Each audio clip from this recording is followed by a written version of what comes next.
Hey everybody, welcome to Crackback Tuesday number 116 on the Mana Leak. I'm John as always, and we've got ourselves another pack of Arrow Devastation.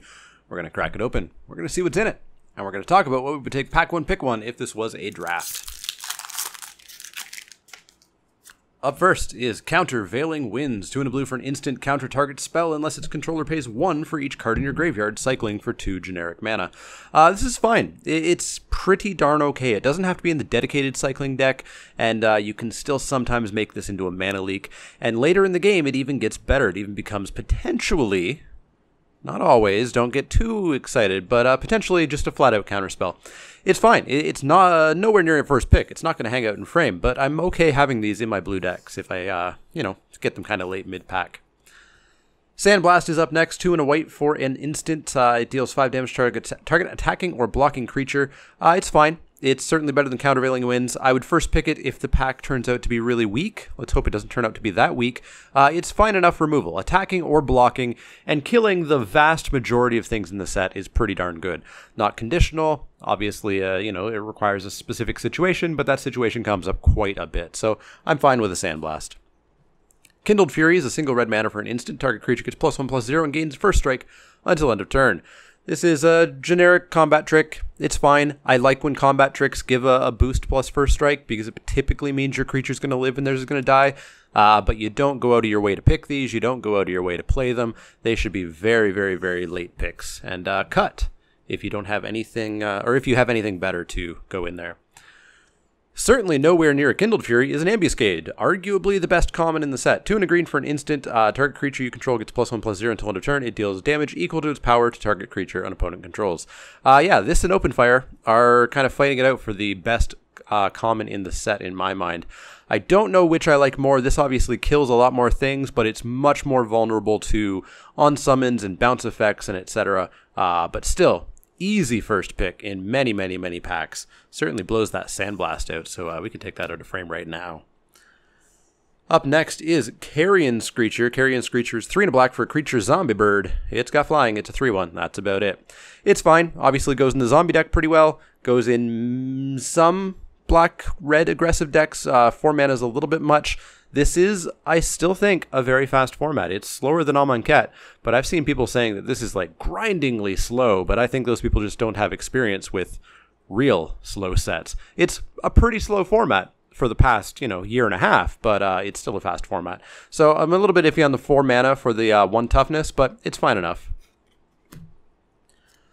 Sidewinder Naga is 2 and a green for a creature Naga Warrior. It's a 3/2. As long as you have a desert in your battlefield or graveyard, it's got +1/+0 and trample.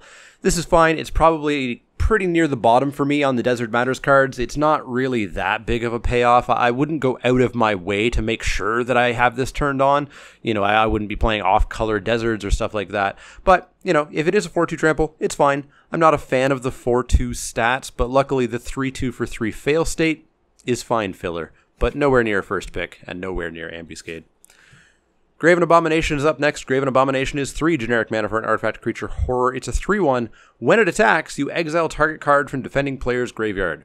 There is so much better graveyard hate in this format that you should never be sideboarding this in. You should never be main decking it. It is just not a playable card.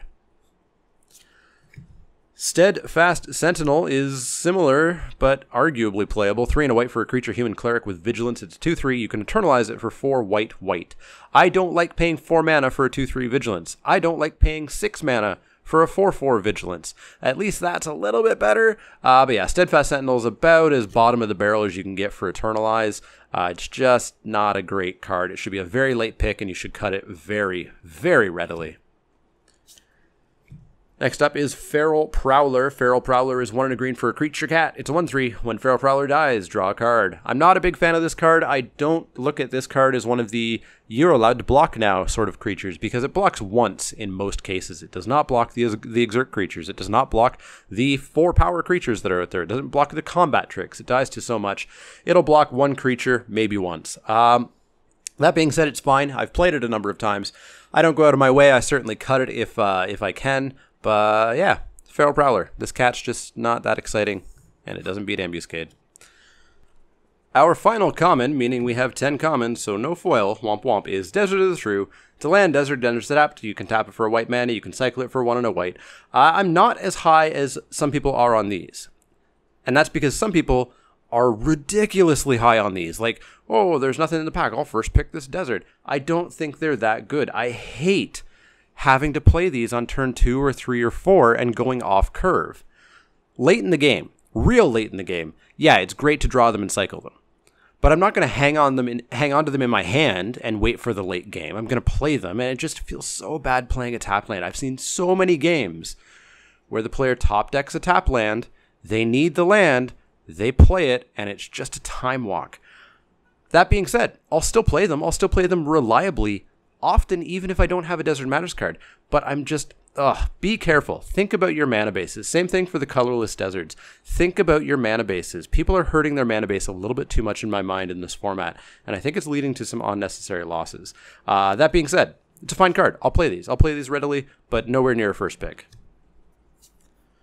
Our first common is not a land that I will ever play, if I can help it. Crypt of the Eternals. When it enters the battlefield, you gain a life. Okay. Tap for a colorless, or pay 1 and tap to add blue, red, or black to your mana pool. Yeah, this is just a bad Painted Bluffs, and I try my best to not play Painted Bluffs, and at least Painted Bluffs is a desert. This is not even a desert.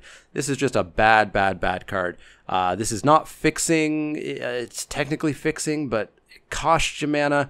Yeah, you don't want to be playing this card if you can help it, and it's nowhere near a first pick. And again, colorless mana hurts your mana base. You have to be very, very, very careful here. Razaketh's Right is up next. Razaketh's Right is 3 black for a sorcery. Search your library for a card, put it in your hand, shuffle your library. Cycle for a generic black mana.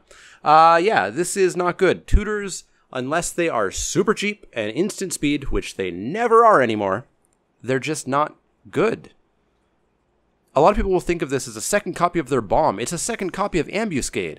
I can go search for an Ambuscade when I need it. But if you already draw your 1 copy of Ambuscade, then this is no longer an Ambuscade, and that's going to happen, you know, what, 50% of the time.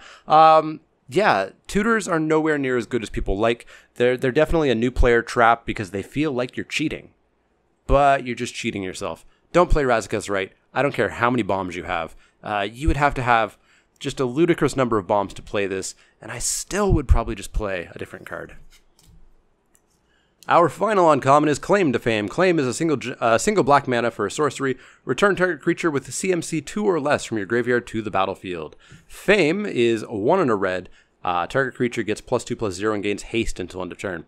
Not a fan of Claim to Fame. You can maybe do some work, but I feel like if you're at a point in the game where you're returning your 2-drops to the battlefield, they're no longer going to be viable enough for you to actually get through for the damage that you need. I would prefer this in a red-black aggro deck that wants to be playing a whole bunch of 2-drops to just be another 2-drop creature. So I am out on Claim to Fame. Our rare is Refuse to Cooperate, which is what this pack has done outside of that Ambuscade. Refuse is 3 and a red for an instant. Refuse deals damage to target spell's controller equal to that spell's converted mana cost. Meh.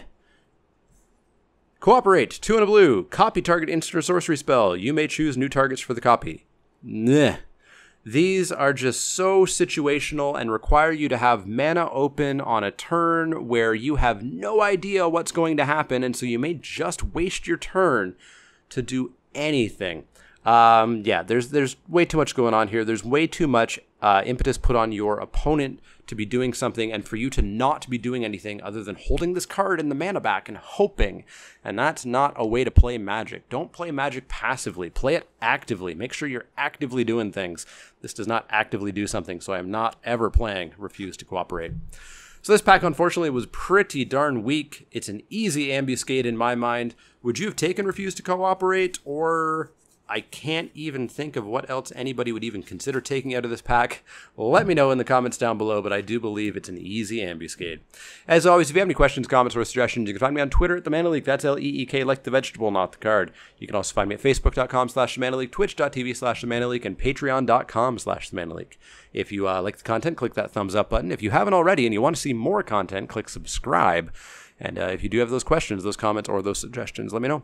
Otherwise, we'll see you all next time.